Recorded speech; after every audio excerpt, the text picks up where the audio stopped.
നമസ്കാരം. ചെറിയൊരു ഇടവേളയ്ക്ക് ശേഷം നമ്മൾ വീണ്ടും റിതംസ് ക്യാൻഡിൽ കൂടെ കണ്ടുമുട്ടുകയാണ്. ഇന്ന് ഞാൻ നിങ്ങളെ പരിചയപ്പെടുത്തുന്നത് ഒരു വ്യത്യസ്തമായ ഒരു ദേവാലയമാണ്, ഒരു പള്ളിയാണ്.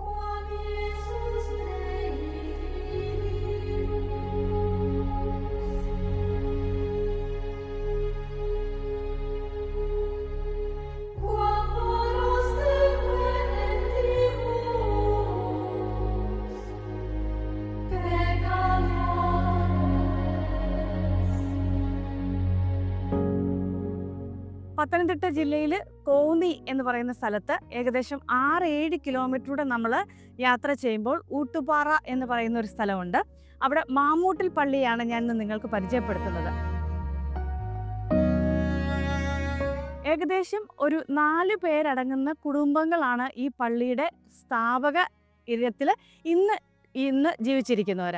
ഇപ്പം ഏകദേശം സഭയ്ക്ക് പള്ളി എഴുതി കൊടുത്തെങ്കിൽ പോലും ഈ 4 കുടുംബാംഗങ്ങളുടെ പള്ളിയായിട്ടാണ് ഇത് അറിയപ്പെടുന്നത്.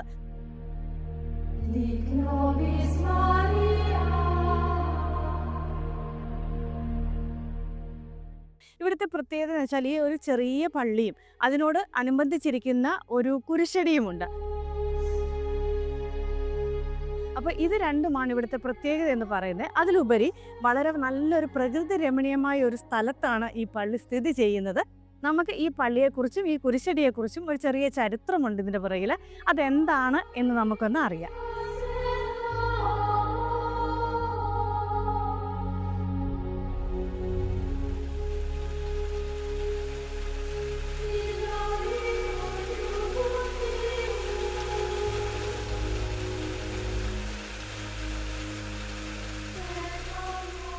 ഈ മാമൂട്ടി പള്ളി സ്ഥാപിച്ച കുടുംബത്തിലെ 4 അംഗങ്ങളിൽ ഒരാളായ ജോസ് സാർ നമ്മളോടൊപ്പം ഉണ്ട്. അപ്പോൾ ഈ പള്ളിയെക്കുറിച്ചും പള്ളിയുടെ ചരിത്രത്തെക്കുറിച്ചൊക്കെ നമ്മളോട് സംസാരിക്കണമെങ്കിൽ ആ കുടുംബത്തിൽ നിന്ന് തന്നെ ഉള്ള ഒരാൾ വേണം. അപ്പോൾ വളരെ സന്തോഷത്തോടെ ജോസ് സാറെ ഈ ഒരു എപ്പിസോഡിലേക്ക് സ്വാഗതം ചെയ്യുകയാണ്. ഞങ്ങൾക്ക് ഈ പള്ളിയെക്കുറിച്ചൊക്കെ സാറിൻ്റെ മനസ്സിൽ തോന്നിയ കാര്യങ്ങളും അറിയാവുന്ന കാര്യങ്ങളും ഞങ്ങളോടൊന്ന് ഷെയർ ചെയ്യുവാണെങ്കിൽ ഞങ്ങൾക്കും കൂടുതൽ പള്ളിയെക്കുറിച്ച് അറിയാൻ സാധിക്കുമായിരുന്നു.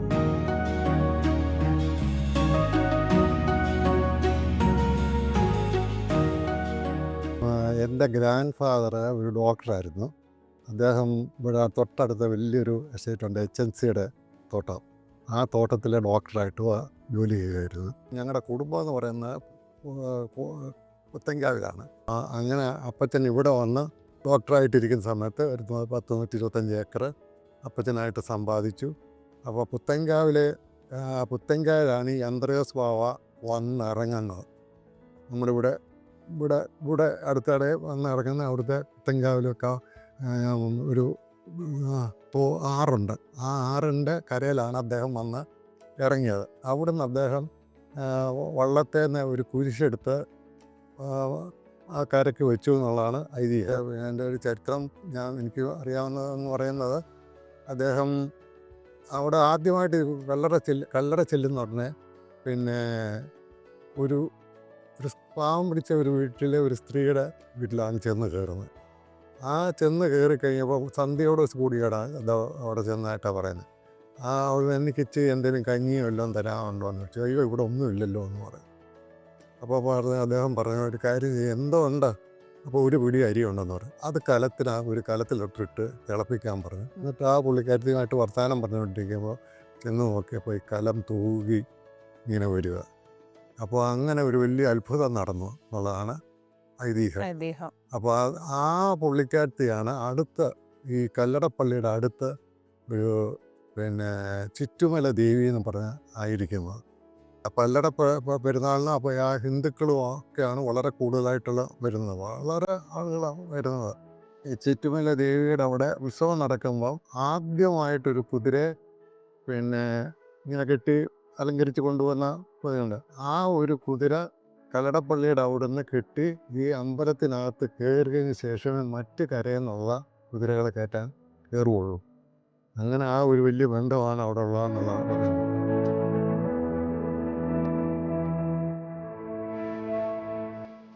സർ നമുക്ക് ഈ പള്ളിയിൽ ആരാധന എങ്ങനെയൊക്കെയാണ് നടക്കുന്നത്? നമുക്ക് എല്ലാ ഞായറാഴ്ചകളിലും ഇവിടെ ആരാധനയുണ്ടോ? ഇല്ല, മാസത്തിൽ രണ്ടാമത്തെ ഞായറാഴ്ച മാത്രമേ ഉള്ളൂ ആരാധന. എല്ലാ മാസവും. എല്ലാം അപ്പം നമുക്ക് വേറെ ഇവിടെ സമീപ പ്രദേശത്തുള്ള പള്ളിയിലെ വികാരി വരികയാണോ? അതോ അതിനായിട്ടൊരു വികാരി ഇവിടുന്ന് അനുവദിച്ചിട്ടുണ്ട്. അനുവദിച്ചിട്ടുണ്ട്. ആ.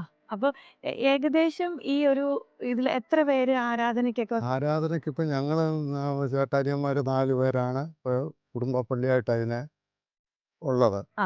പിന്നെ അടുത്തുള്ള ഫ്രീ ആയിട്ടുള്ള ആൾക്കാർ കുറച്ച് പേര് വല്ല 10 പേര് വരും വരും? അല്ലേ ഉള്ളൂ. ഓക്കെ. പിന്നെ പെരുന്നാളാണ് ഏറ്റവും വളരെ പ്രധാനമായിട്ടുള്ളത്. അത് നാട്ടുകാരുടെ ഒരു ഒരു ഉത്സവം ഉത്സവമായിട്ടാണ് അതിനെ കാണുന്നത്. കാണുന്നത്.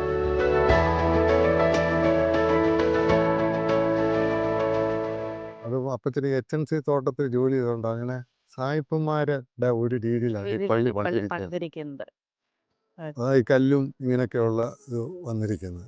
അതിനുശേഷം ഞങ്ങൾ പിന്നെ ഒന്ന് എല്ലാം ഒന്ന് പുതുക്കി പണിത് പുതുക്കി പണിതതാണ് ഇപ്പം അതാണ് ഇത്രയും ഭംഗിയായിട്ടിരിക്കുന്നത്. ഇരിക്കുന്നത്. പെരുന്നാളിന് എന്തൊക്കെയാണ് ഇവിടുത്തെ ഒരു രീതികൾ എന്നൊക്കെ ഞങ്ങൾക്ക് പറയാമോ? പെരുന്നാളിൻ്റെ എന്ന് പറഞ്ഞു കഴിഞ്ഞാൽ പെരുന്നാളിൻ്റെ 10 ദിവസത്തിന് മുമ്പ് കൊടിയേറ്റും. ആ. അത് കഴിഞ്ഞ് 10ാമത്തെ ദിവസം ഇപ്പോൾ നൊയമ്പൊക്കെ ഉള്ളത് കൊണ്ട് ശനിയാഴ്ചയായിരിക്കും. പിന്നെ ശനിയാഴ്ച സന്ധ്യാപ്രാർത്ഥന ഇവിടെ കാണും. അതിനുശേഷം ഊട്ടുപാറ സെൻറ്റ് ജോർജ് ചർച്ച് എന്ന് പറഞ്ഞാൽ അടുത്ത പള്ളി ഉണ്ട്. അതിൻ്റെ ഒരു കുരിശടി ഊട്ടുപാറ സ്കൂളിൻ്റെ അടുത്തുണ്ട്. അവിടുന്ന് റാസ തുടങ്ങി ഒരു സന്ധ്യാപ്രാർത്ഥന കഴിഞ്ഞിട്ട് അവിടെ പോയി അച്ഛനും എല്ലാവരും കൂടെ ഒരു ചെറിയ പ്രാർത്ഥന അവിടെ നടത്തിയിട്ട് അവിടുന്ന് റാസ ഇങ്ങനെ വരികയാണ് പതിവ്. അപ്പോൾ താഴ്വശത്ത് പിന്നെ പരിമൽ തിരുമേണ ഒരു കുരിശടിയുണ്ട്. ആ കുരിശടിയിലും പ്രാർത്ഥിച്ചിട്ട് പിന്നെ വന്നിട്ട് നമ്മളെ വീടുകളിലൊക്കെ കയറും. കഴിഞ്ഞിട്ട് വന്ന് കുരിശിന് ചുറ്റും വലം വെച്ച് ഇത് കഴിഞ്ഞിട്ട് ആരുടെയോ അച്ഛൻ്റെയോ ആരുടെയെങ്കിലും ഒരു നല്ല പ്രസംഗം കാണും. നേർച്ചയെന്ന് പറയുന്നത് നമ്മൾ എന്താണ് സ്വീകരിക്കുന്നത്? സ്വീകരിക്കുന്ന പൈസയായിട്ടുള്ളൊരു നേർച്ച ഇടും. അതല്ലാതെ അപ്പവും പഴവും ഓരോരുത്തരും കൊണ്ട് നേർച്ചകൾ ഉണ്ണിയപ്പമാണ് ഇവിടുത്തെ ഒരു പ്രധാന നേർച്ച.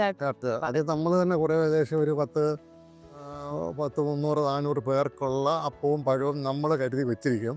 അല്ലാതെ ഓരോരുത്തരുടെ ആയിട്ടുള്ള നേർച്ചകൾ ഞാൻ 101 അപ്പം കൊടുത്തേക്കാം ഇങ്ങനെയൊക്കെയുള്ള കാര്യങ്ങൾ ഓരോരുത്തർ നേർച്ച കഴിയുന്നത് അതും കൂടെ വയ്ക്കും. ആണ് നേർച്ച.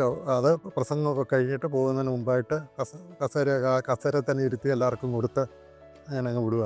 പിന്നെ പ്രധാനമായിട്ടുള്ള വേറെ ഒരു ഇതെന്ന് പറഞ്ഞാൽ നമ്മുടെ ആ കുരിശിന് ചുറ്റും വലം വെക്കുക. ഉരുളി നേർച്ചയാണ് ഏറ്റവും പ്രധാനം. ഉരുളുന്നത്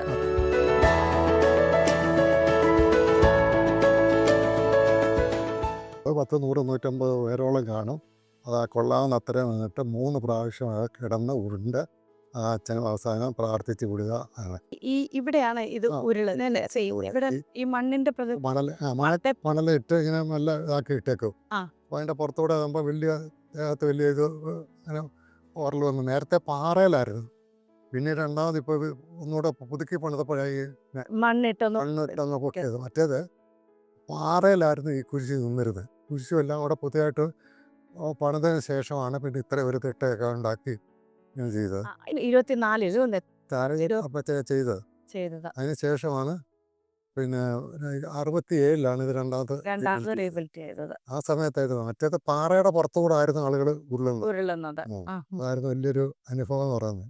ഇവിടെ മെഴുകുതിരി കത്തിക്കാനും ഒക്കെ അത് തന്നെ ഒരു വലിയ ഒരിക്കലും ഞാൻ ചിലയിടത്ത് പരുമലയൊക്കെ ചെന്ന് കഴിഞ്ഞപ്പോൾ എനിക്ക് പോയി തുടങ്ങി കഴിഞ്ഞപ്പോൾ അവിടെ ഈ മെഴുകുതിരി കത്തിക്കുന്നത് ഓരോരുത്തർ പിന്നെ വന്ന് കത്തിക്കും. അതിൻ്റെ കൂടെ ഇങ്ങപ്പുറത്ത് ആൾക്കാരാരെങ്കിലും അവിടുത്തെ ശമ്പളക്കാരാരെങ്കിലും കാണും, സെക്യൂരിറ്റിയോ ആരെങ്കിലും കാണും.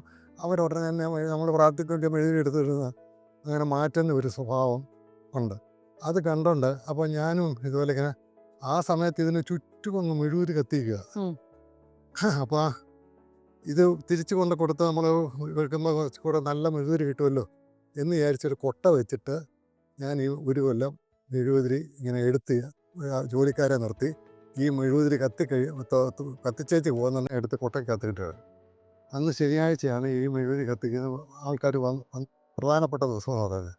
അപ്പോൾ അങ്ങനെ ചെയ്ത് കഴിഞ്ഞപ്പോൾ ഞാൻ ഇങ്ങനെ ആളിനെ കണ്ടു നിർത്തി. ഞായറാഴ്ച പിന്നെ പിന്നെ ഇതുപോലെ വന്നിട്ട് ഇങ്ങനെ പ്രാർത്ഥിച്ചുകൊണ്ട് നിൽക്കുന്ന സമയത്ത് ഇങ്ങനെ മേലോട്ട് കുരിശാൻ നോക്കി ഇങ്ങനെ പ്രാർത്ഥിച്ചുകൊണ്ട് നിന്ന് കഴിഞ്ഞാൽ അപ്പോൾ അന്ന് ഞാൻ മുണ്ടായിരുന്നു കൂടുതൽ ഉപയോഗിച്ചുകൊണ്ടിരുന്നത്. അപ്പോൾ ആ ഇത് കഴിഞ്ഞപ്പോൾ ഒരു ചെറിയ ചൂട് കാലിൻ്റെ അവിടെ നോക്കിയപ്പോൾ എൻ്റെ മുണ്ട് കത്തുക. ആ അപ്പോൾ എനിക്ക് പെട്ടെന്നൊരു ഇത് തോന്നി, അദ്ദേഹത്തിന് ഇഷ്ടം കത്തി ഒരു ഈ ആളുകളുടെ ആഗ്രഹം സാധിക്കണം. അതിൽ പിന്നെ ഞാൻ ആ പരിപാടിയെ ചെയ്തിട്ടേ ഇല്ല.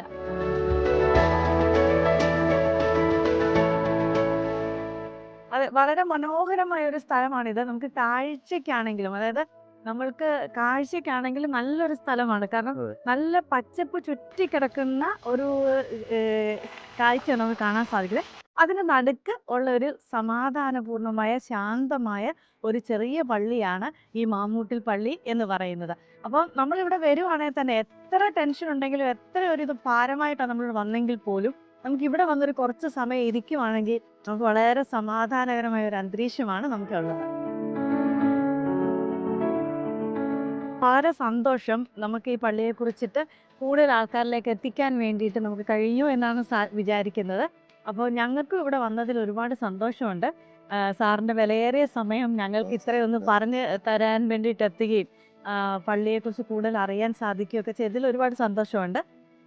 നമുക്ക് കൂടുതൽ ആൾക്കാരിലേക്ക് എത്തിക്കാൻ സാധിക്കട്ടെ എന്ന് നമുക്ക് പ്രതീക്ഷിക്കാം. അപ്പോൾ ഒരുപാട് ആൾക്കാർ ഇവിടേക്ക് വരാൻ സാധിക്കട്ടെ എന്ന് നമുക്ക് പ്രാർത്ഥിക്കാം.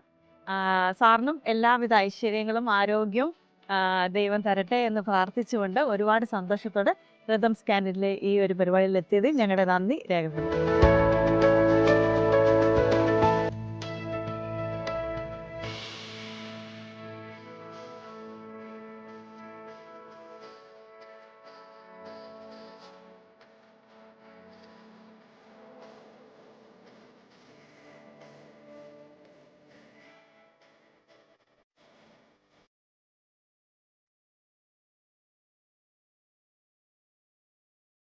ഈ ദേവാലയം നിങ്ങൾക്ക് എല്ലാവർക്കും ഇഷ്ടപ്പെട്ടു എന്ന് കരുതുന്നു. അടുത്ത എപ്പിസോഡിൽ പുതിയൊരു വ്യക്തിയോ പുതിയൊരു സ്ഥാപനമോ അല്ലെങ്കിൽ പുതിയൊരു ദേവാലയമോ അല്ലെങ്കിൽ ഇതുപോലെ വ്യത്യസ്തമായി തോന്നുന്ന ഒരു ഇതുമായി നമ്മൾക്ക് കണ്ടുമുട്ടാം. അതുവരെ എല്ലാവരും സന്തോഷമായിട്ടിരിക്കുക, സേഫ് ആയിട്ടിരിക്കുക. നന്ദി, നമസ്കാരം.